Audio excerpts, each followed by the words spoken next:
샬롬. 오늘도 하나님 말씀 앞에 나오신 여러분 환영합니다. 우리 함께 기도하도록 하겠습니다. 하나님, 오늘도 우리에게 하나님의 말씀을 허락해 주시니 감사합니다. 이 말씀을 통해서 하나님 앞에서 기뻐하고 승리되는 인생 오늘 하루 살아갈 수 있도록 우리 행복한 교회 성도님들과 제 10년 가운데 말씀하여 주시옵소서. 이 모든 말씀 예수님의 이름으로 기도했습니다. 오늘 함께 살펴볼 말씀은 골로새서 3장 18절부터 4장 1절입니다. 골로새서 3장 18절부터 4장 1절까지 보도록 하겠습니다. 우리는 계속해서 예수 중심의 생활에 대해서 말해주는 바울의 가르침을 다루고 있습니다. 우리가 실생활에 있어서 예수 중심으로 살아간다는 것은 나의 가치관과 반대가 될 수도 있습니다. 내가 그간 살아온 방향과 전혀 반대일 수도 있습니다. 그럴 때 하나님의 뜻대로 순종하는 것이 믿음이요 또 신앙입니다. 예수를 중심으로 하는 삶을 성경이 제시했을 때 나의 삶에 적용하고 또 따름으로써 우리는 그제서야 예수의 밭에 심겨진 나무로서 많은 열매를 맺게 되는 것입니다. 그런 점에서 바울은 23절과 같이 말합니다. 무슨 일을 하든지 마음을 다하여 주께 하듯 하고 사람에게 하듯 하지 말라. 사람이 마음이 바뀌면 바뀐 마음으로 말과 행동을 하기 마련이죠. 마음이 바뀌지 않으면 말과 행동은 바뀌지 않습니다. 순간 눈 가리고 아웅하듯 하는 척할 수는 있지만 이내 자기 본심이 드러나기 마련입니다. 그래서 마음으로부터 진실되게 행동해야 우리의 생활이 바뀝니다. 그런 점에서 바울은 무슨 일을 하든지 마음을 다해 주께 하듯 하라 라고 합니다. 누구를 대하든 사람을 보지 말고 그를 만들고 인도하고 계신 하나님을 보라는 겁니다. 만약에 옆에 아이가 있습니다. 모르는 아이입니다. 그 아이를 향해 말을 한다면 우리는 그 곁에 있는 부모를 함께 인식하며 말을 하게 될 겁니다. 마찬가지입니다. 우리는 모든 이들 곁에 그들을 만들고 인도하는 아버지 하나님이 계시다라는 것을 우리는 믿습니다. 그리고 그 믿음대로 행동해야 합니다. 그 행동의 실제적인 예에 대해서 바울은 24절로 25절까지 이렇게 중심의 축이 있다라고 말해줍니다. 이는 기업의 상을 주께 받을 줄 아나니 너희는 주 그리스도를 섬기느니라. 불의를 행하는 자는 불의의 보응을 받으리니 주는 사람을 외모로 취하심이 없느니라. 우리가 사람을 어떻게 대하느냐, 그것을 하나님은 중히 보고 계십니다. 왜냐하면 하나님이 가장 관심 있어 하는 것은 다른 것이 아니라 사람이기 때문입니다. 하나님이 만든 사람이라는 것으로 귀히 사람을 대할 때 하나님께서는 우리에게 기업을 나눠 주실 것임을, 그러니까 상속자의 위치로 우리를 대할 것임을 약속하고 있는 것이죠. 사람을 귀히 대접함으로써 하나님의 인정을 받았다라는 영적 원리를 바울은 말해주고 있는 겁니다. 반대로 사람을 불의로 대하는 자는 하나님이 유심히 보시는 대상을 그리 대한 것이니 보응을 받게 될 것입니다. 하나님은 우리의 마음을 보고 우리의 중심을 보시는 분임을 기억해야 합니다.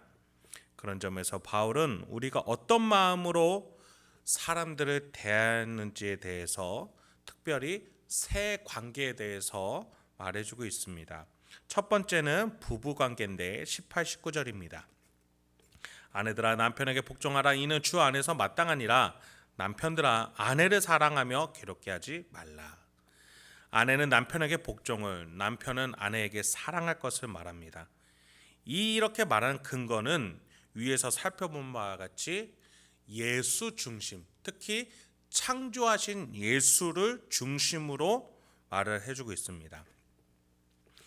예수님은 태초에 우리를 만드셨습니다. 그분은 남자와 여자를 순서대로 만드셨습니다. 복음을 먼저 받은 자가 나중에 받을 자에게 전달해 주듯이 가정에서 하나님은 먼저 남자를 만들고 그 남자를 통해서 가정에게 은혜를 전달하게끔 순서를 만드셨습니다. 남자가 우월해서가 아닙니다. 하나님이 그렇게 택하신 질서일 뿐입니다. 그런데 그것을 중심으로 우리가 살아가기를 바라고 계신다는 겁니다. 그 질서 안에서 아내는 남편에게 복종하게 됩니다. 그런데 여기서 복종이라는 단어에는 주 안에서라는 단서가 붙습니다. 하나님이라는 큰 아버지 아래서 아내는 질서를 가지고 남편에게 복종하는 것이지 하나님을 빼고서가 아니라는 겁니다. 그런데 만약에 남편이 그렇지 못할 때에 아내가 질서를 지키며 섬김없고 복종함에도 남편이 아내를 하나님 안에서 질서 있게 사랑하지 못했을 때에 우리는 유대인을 생각하면 됩니다. 유대인이 교만함으로 스스로 복음을 전달하는 중간자 역할을 다하지 못했을 때 내침을 받았듯이 남편도 하나님의 은혜 안에서 내침을 받게 될 것입니다. 그 내침은 주관적이고 하나님의 역사에 따라서 다르겠죠. 어쨌든 남편은 하나님의 질서 안에서 은혜를 가정에게 베푸는 통로입니다. 그 역할을 다해야 합니다. 그런 점에서 아내는 남편을 주 안에서 따르고 남편은 아내에게 은혜를 전달해주며 사랑하고 괴롭게 하지 않도록 섬기는 것이죠. 그래서 아내는 남편을 바라보며 사람을 바라보는 것이 아니라 창조의 질서를, 남편은 아내를 바라보며 사랑의 질서를 주 안에서 실천하라는 겁니다. 두 번째는 부모 자식 간의 관계입니다. 20절부터 21절입니다. 자녀들아 모든 일에 부모에게 순종하라. 이는 주 안에서 기쁘게 하는 것이니라. 아비들아 너희 자녀를 노엽게 하지 말지니 낙심할까 함이라. 여기서도 주 안에서 기쁘게 하는 것이라는 단서를 가지고 말합니다. 자녀는 부모에게 순종합니다. 여기서도 하나님의 질서에서 설명했던 복종과 비슷한 순종이라는 단어가 나옵니다. 자녀들은 부모님을 바라보면서 사람보다 하나님의 질서를 바라볼 수 있어야 합니다. 그것을 보고 부모에게 순종하는 것이죠. 그것을 주님이 기뻐하십니다. 부모는 자녀에게 어떻게 대해야 합니까? 이것도 주님을 바라보며 그들이 낙심하지 않도록 해야 됩니다. 자녀들이 받아들일 수 있는 교훈과 인격적 태도가 중요합니다. 자녀들이 그래서 다시 용기를 얻고 일어설 수 있게 해야 합니다. 왜입니까? 여러분, 자녀는 내 것이 아닙니다. 내 배를 통해서 나온 것일 뿐 자녀를 만드신 분은 우리 주님이십니다. 주님의 것입니다. 주님은 그들에게 용기를 주고 사랑을 주시고 구원과 복음을 깨닫게 지금도 일하고 계시는데 우리는 맡은 청지기로서 자녀를 맡았을 뿐인데 그들을 노엽게 하고 낙심케 하고 마음을 상하게 한다는 것은 하나님과 정반대의 일을 하고 있는 것과 마찬가지입니다.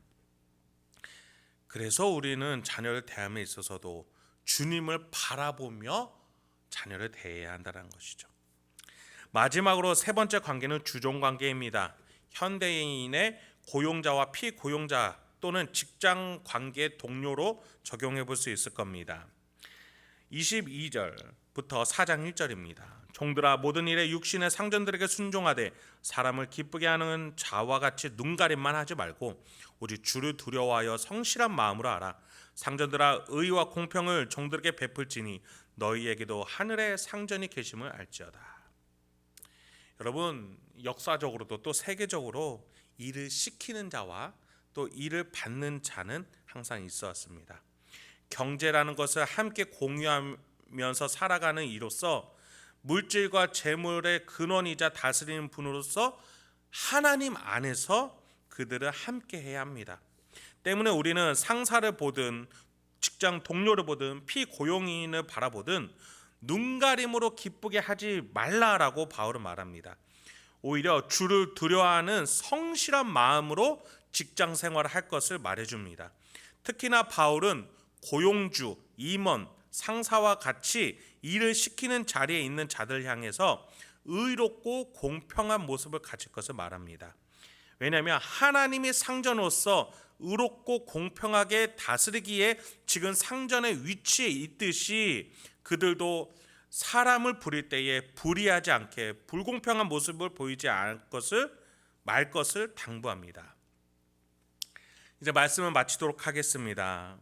우리 심령에 예수가 중심에 있으면 그것은 나의 삶 같지만 예수와 함께하는 삶이 됩니다. 결국에는 예수가 사는 삶이 됩니다. 그래서 우리는 천국에서 죄인된 옛 모습의 나를 드러내는 것이 아니라 예수의 삶으로 인정받고 아들로 딸로 자녀로 인정받아 하나님이 천국에서 왕으로 삼아 주신 줄 믿습니다.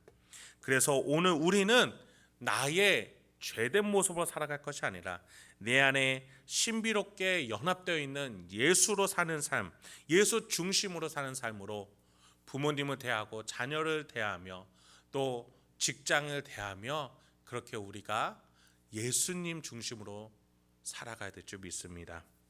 그 삶을 예수를 또 아들의 삶이 되기를 우리의 삶이 그 예수와 아들의 삶이 되기를 바라는 마음으로 오늘 하루도 살아가시면서 하나님이 부어주시는 축복과 풍요와 기쁨으로 넘쳐나시는 오늘이 되길 소망합니다.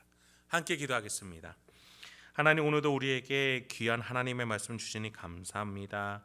우리의 심령 가운데 하나님 기쁨과 은혜와 평안을 주실 수 있는 오늘 말씀 주셔서 감사합니다. 언제 어디서든 무엇을 하든지 모든 것에 있어서 죽게 하듯 하는 우리가 되게 하여 주시옵소서. 하나님을 바라보며 내 안에 예수님을 바라보며 만사를 행할 수 있는 우리가 되게 하여 주시옵소서. 그래서 우리의 삶이 예수님의 삶, 아들의 삶이 되게 하여 주시옵소서. 상속자의 삶이 되게 하여 주시옵소서. 이 모든 말씀 예수님의 이름으로 기도했습니다. 아멘.